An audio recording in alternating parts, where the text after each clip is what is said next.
Hello everyone, आप सभी का स्वागत है आज की वीडियो में। आज की वीडियो बेस है फाइनेंशियल फ्रीडम के ऊपर। फाइनेंशियल फ्रीडम ये एक ऐसा शब्द है जिसका इस्तेमाल करके बहुत सारे लोग, गरीब लोगों को या मिडिल इनकम वाले ग्रुप के जो लोग होते हैं उन्हें फंसाते हैं अपनी बातों में, उनसे पैसे लेते हैं इस बात की कि वो उन्हें कुछ ऐसा सिखा देंगे जिसका यूज़ करके वो रेगुलर इनकम कमा पाएंगे। स्टॉक मार्केट के अंदर ये तो बहुत कॉमन होता जा रहा है कि आप सिर्फ 1 घंटा 2 घंटा मेहनत कीजिएगा और जॉब से आपको आज़ादी मिल जाएगी। तो आज हम फाइनेंशियल फ्रीडम के ऊपर ही बात करेंगे। तो सबसे पहले फाइनेंशियल फ्रीडम क्या होता है?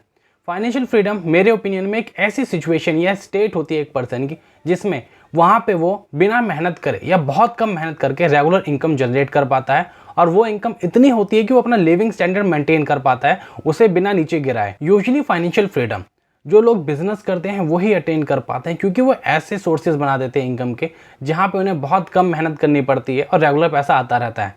आपने बहुत सारे लोगों को देखा होगा ऐसे जो आपके अराउंड होंगे, कंपनी के मालिक होते हैं, दुकान के मालिक होते हैं, लड़के रख लिए, पैसा आ रहा है, खुद दुकान पे नहीं बैठे, गल्ला कोई और संभाल रहा है। तो ये सिचुएशन होती है। तो सबसे पहले ऐसे लोग किसी ऐसे प्लेस पे जाके कुछ ऐसे सामान को बनाना शुरू करते हैं या बेचना शुरू करते हैं जहाँ पे उसकी कमी होती है, यानी कि वो प्रॉब्लम सॉल्व करते हैं। लेकिन आजकल बड़ी बड़ी कंपनियां क्या करने लगी हैं कि वो खुद प्रॉब्लम क्रिएट कर रही हैं, देन उसके बाद सॉल्व कर रही ताकि उनकी सप्लाई बनी रहे। जैसा कि आपने एप्पल में देखा होगा, हाल ही में एप्पल ने अपने फ़ोन्स के साथ में जो चार्जर देते थे वो देना बंद कर दिया। हेडफोन अलग हो चुके हैं बहुत सालों पहले ही।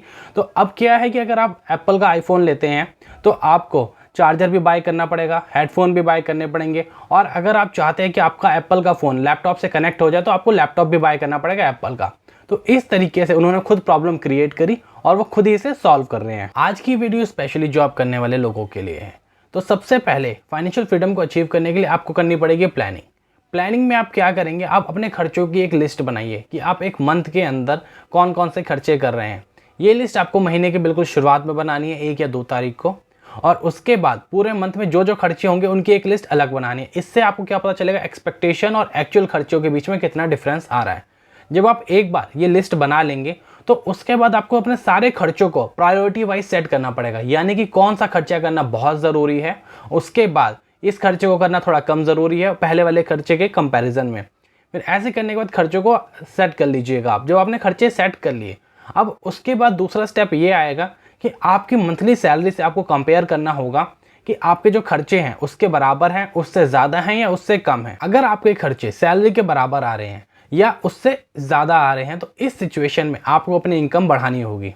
अब इनकम बढ़ाने की चीज़ों के बारे में बाद में बात करते, पहले हम आते हैं अगर आपके खर्चे कम आ रहे हैं आपकी सैलरी से, यानी आपके पास पैसा बच रहा है, तो जो पैसा बच रहा है उसमें से आपको अब ये देखना पड़ेगा कि आप कितने परसेंट सेव कर पा रहे थे, और नहीं कर रहे थे तो सेविंग पे लगाना शुरू करना होगा। स्पेशली अगर मान लीजिए आपके पास 5,000 रुपये बचते हैं तो आपको 2,500 रुपये आपको सेफ रखने हैं कि मान लीजिए उसकी एफडी करा दीजिए या लिक्विड एसेट्स में इन्वेस्ट कर दीजिए, मतलब कि ऐसी जगह जहाँ पे अगर आपको कभी इमरजेंसी में ज़रूरत पड़े तो वो पैसा निकल जाए जल्दी से। और बाकी 2,500 रुपये आप ऐसी जगह लगाइएगा जहाँ से पैसा आने में कुछ टाइम लगे, पर वहाँ पे जो पैसे की ग्रोथ हो, यानी कि जो उस पर इंटरेस्ट मिले या जो कुछ भी मिले वो ज़्यादा मिलता हो। अब बात करते हैं अगर आपका खर्चा आपकी सैलरी से ज़्यादा हो रहा है तो यानी अब आपके पास सेविंग के लिए कुछ नहीं बच रहा, और अगर आपके पास सेविंग में कुछ नहीं बच रहा है तो आप कभी भी अमीर नहीं हो पाएंगे, कभी भी फाइनेंशियल फ्री नहीं हो पाएंगे, आपकी लाइफ खत्म हो जाएगी इसी तरीके से काम करते करते।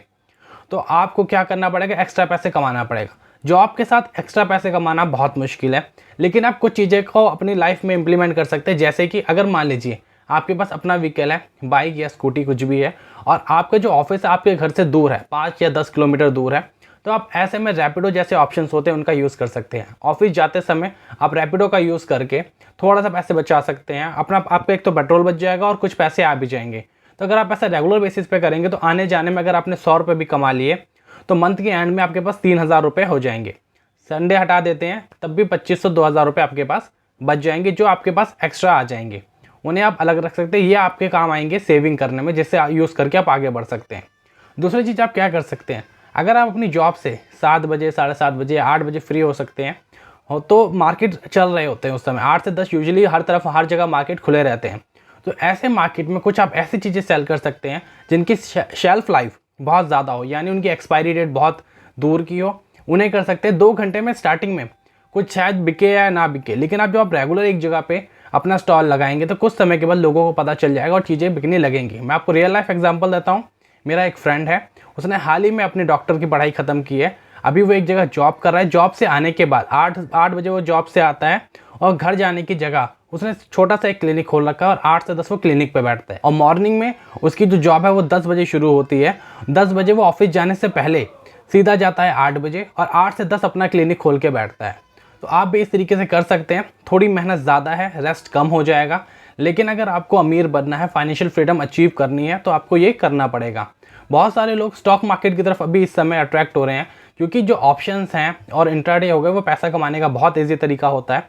लेकिन यकीन मानिएगा, मार्केट में जितने भी यूट्यूबर्स हैं उनमें से कई सारे लोग ऐसे होंगे जिनसे मेरा एक्सपीरियंस बहुत ज़्यादा है।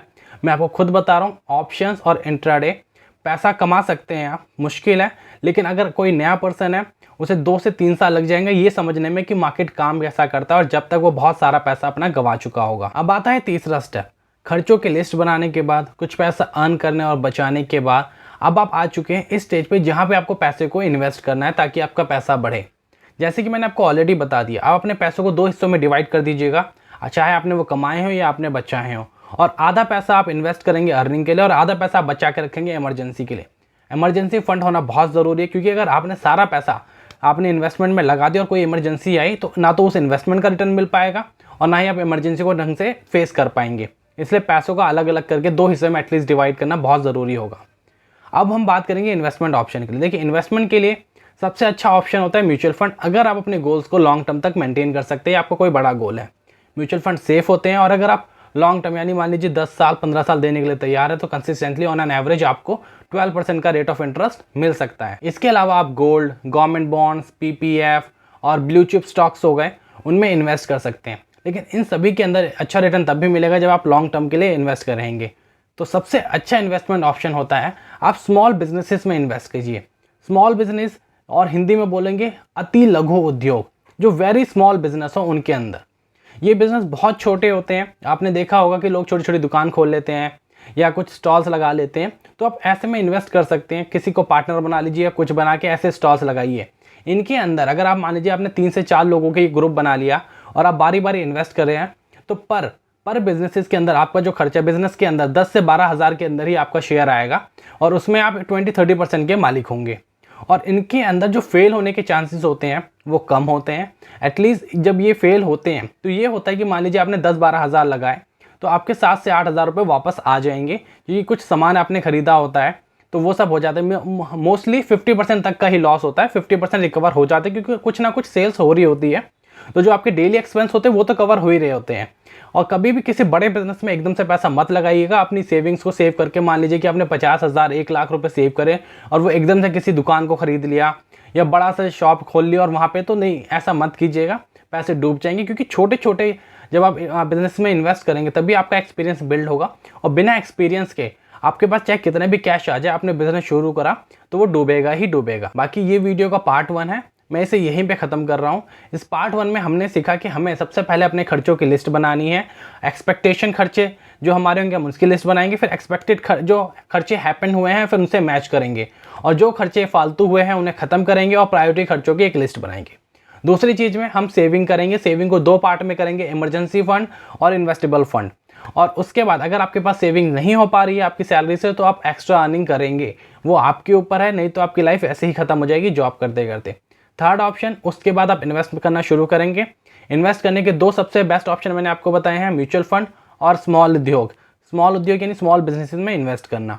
अब इस वीडियो को यहीं रैप अप करता हूँ एक लाइन के साथ, जो आप समझ लीजिए। मैं हमेशा यही मानता हूँ कि अगर आपको एक्स्ट्रा अर्निंग कमानी है, अमीर बनना है, तो आपको कुछ ना कुछ बेचना पड़ेगा। बिना बेचे आप अमीर नहीं बन पाएंगे।